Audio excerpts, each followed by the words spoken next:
everybody, Sarah here. Thank you so much for tuning in to this week's video. We have been going through a series on faith, and this will be our last video for this series. I do faith-based teaching videos every single Wednesday, and we talk about a lot of different things: prayer, Bible study, faith, singleness, dating, marriage, anything that the Lord places on my heart that will encourage you and push you closer in your walk with God. So if you haven't already, make sure that you are subscribed so that you don't miss another video just like this one. And make sure that you are following me on Instagram, on the ministry Instagram page, as well as on my personal page, so you can just stay up to date with everything going on. And yeah, so again, this is the last video for the faith series. I've really been enjoying it, and I pray that you guys have been blessed by it as well. So today we are talking about the woman with the issue of blood. If you've grown up in church, you have heard this story, but I'm just excited to teach on it today, and I pray that you are blessed, encouraged, and challenged by it.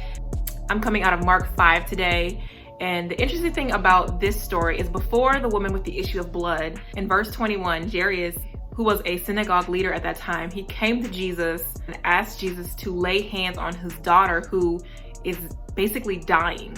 And of course, Jesus always just showing compassion for people. He agrees to go to where his daughter is to lay hands on her and to heal her. And I love that verse 24 highlights the fact that there's a great crowd following Jesus. It's crowds of people, it's a multitude. It's not just Jesus and the disciples. It's a lot of people following him. And then verse 25, we see the woman with the discharge and the issue of blood. So I'm going to read verses 25 through 29. I want to read them verbatim so we fully understand exactly what it says and what's going on, what happens. So in verse 25 it says, "And there was a woman who had a discharge of blood for 12 years, and who had suffered much under many physicians, and had spent all that she had, and was no better, but rather grew worse. She had heard the reports about Jesus, and came up behind him in the crowd, and touched his garment. For she said, 'If I touch even his garment, I will be made well.' And immediately the flow of blood dried up, and she felt in her body that she was healed of her disease." I could not imagine for 12 years straight, nothing but bleeding. I couldn't even imagine. I get irritated once a month when I have my menstrual cycle. I'm over it, okay? So just imagine the frustration I'm sure she must have felt. She literally searched all over looking for healing and a cure and to be delivered from this disease that she had. And she didn't get better, but she actually got worse. But the first point that I want to make for this video is that healing is only found in Jesus. And not just healing, so much of what many of us are looking for is only found in Jesus. And so many of us actually get worse when we seek the things of this world, looking for what only God can give us. We think it's going to make us better, but we end up getting worse. And not only that, but it says that she spent all that she had.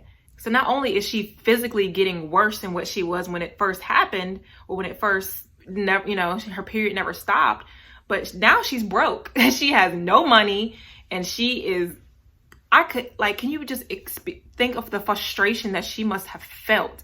And not only this, but in those times, according to the law, she was unclean. And when you're considered unclean, you can't be around other people. So she was an outcast. She couldn't be around anybody, because if anybody touched her, or if she touched anybody else or anything else, it was considered unclean. So she was considered an outcast. And then just to think about how lonely that must have been. You can't even be around your family. If she was married, she technically couldn't really be around him. She was a lonely outcast for 12 years. Spent all her money. Literally, at this point, you're at rock bottom. But she heard about Jesus, and she knew that he was in her midst. So she did anything, she did what she had to do, despite the fact that she wasn't even supposed to be around people. She said, I know I need to get to Jesus, because that's where I know I'm going to get my healing. That's what I know, that if I just touch even just the hem, the smallest, I only have to touch him. If I just touch what he's wearing, then I know that I can be made well. I can be healed. She had faith enough to know that she didn't even have to touch Jesus, touch his actual body. He didn't have to talk to her. If I just touch what he's wearing, then I can be healed. So why do we not come to Jesus knowing, like I talked about a few weeks ago, knowing that he is a healer, that he is peace, that he is joy, that he is love, why do we keep searching all over looking for only what's found in him? Do we truly believe in who God has revealed himself to be? Because the thing is, we don't come to Jesus because we don't believe Jesus. You don't truly believe that he's really the Prince of Peace. You don't really believe that he's joy. That's why you keep searching for joy in relationships and peace in a bottle, because you don't truly believe that Jesus can heal you. You don't really believe that Jesus can give you joy, that he can give you peace, that he can satisfy the longings in your heart with him. He is what you're looking for. The thing is, when we believe something about God, we act on it. You put your faith into motion. You put your faith into action. You believe that God is a healer, so you go to him. You believe that in his presence there's fullness of joy, and at his right hand are pleasures forevermore, so you come to him. You believe that he's the Prince of Peace, so you go to him for peace. So once you understand that healing is found in Jesus, the second point I want to make is you have to put your faith into motion. Don't just have a bunch of lip service. What are your actions saying? Your actions will show us what you believe, for real, for real. You got to put your money where your mouth is. She didn't just intellectually know that Jesus was a healer and see him performing all these miracles all around her and healing people and doing all these amazing, great things. She put her faith into action. Like, wait, I believe that he can heal me too. So I'm going to go to him and get my healing.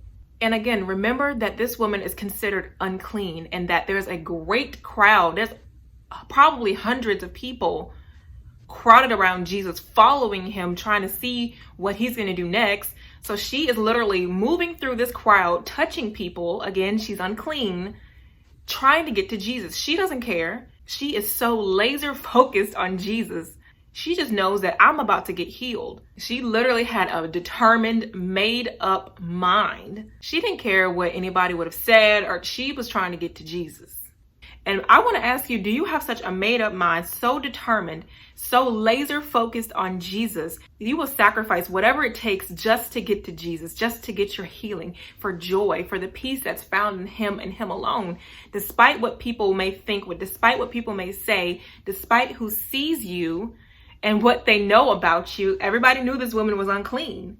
Are you so determined and so laser focused on Jesus and have so much faith in what he can do for you that you don't even care? She touches the hem of Jesus's garment. Again, this woman is unclean. And like I said, anything that she touches automatically becomes unclean because she is unclean. But she touches Jesus this time. And he, because of who he is and the power that he has, she doesn't make him unclean. Rather, he makes her whole. He cleans her. So this time it's reversed. Instead of her making him unclean, he's making her clean. And in verse 34, Jesus says, "Daughter, your faith has made you well. Go in peace and be healed of your disease." First of all, he calls her daughter, okay? That's huge. This is Jesus identifying her as child, as daughter. He's adopted her into the family of God. So not only has he healed her of her disease, but he's healed her of her sin as well. See, faith doesn't just bring about physical healing, emotional healing, but it can bring about salvation.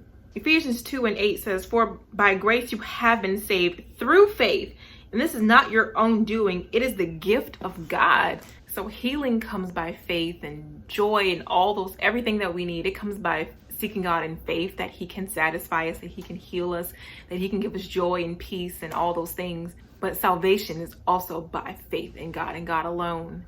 And let's not forget how this story began. Jesus was on the way to heal somebody else. He was on the way to heal the daughter of Jairus. And in the midst of that, he heals this woman. Listen, there is no shortage of power with Jesus. He can heal you. He can heal Mary. He can heal Brittany and Linda all at the same time. There is no shortage. He is all powerful. Jesus gets to the daughter of Jairus and he does heal her as well. Understand that everything that you are looking for is found in Jesus. And don't just believe it intellectually, but allow your faith to be put into action and actually seek him for all that you need, everything that you need. He is your provider. He is your protector. Don't worry about what they're trying to do to you on your job. God's got that. Vengeance is his. You don't have to retaliate against them. Peace is yours in Jesus Christ, but you have to be in Christ to obtain all the blessings and the benefits that are available to his children. You can't do it apart from him. That's not how it works. The promises of God are found in the presence of God, okay? And have a determined, made up mind to do what you need to do to get in his presence. If you have to sacrifice, certain things and sacrifice time with certain people or cut off some things, do what you have to do and don't worry about what people are going to say or what they see or don't worry about people seeing you or what they're going to say or what they're going to think. Just be laser focused on Jesus. So prayerfully, this was a blessing to you guys. I pray that this whole series has been a blessing to you guys. So share in the comment sections below what the Lord spoke to you through this week's video, what you learned. I'm excited to hear and interact with you guys. I actually really like it when you guys comment. So make sure that you guys leave a comment on the videos. I love chatting with you guys and just seeing what you guys learned or got from the video. I really do enjoy it. So make sure that you like this video, that you share it with someone who will be blessed by it, and encourage them in their faith, and that you subscribe so that you never miss another video just like this one every single Wednesday. Until next week's video, there will be a video next week. Grace and peace.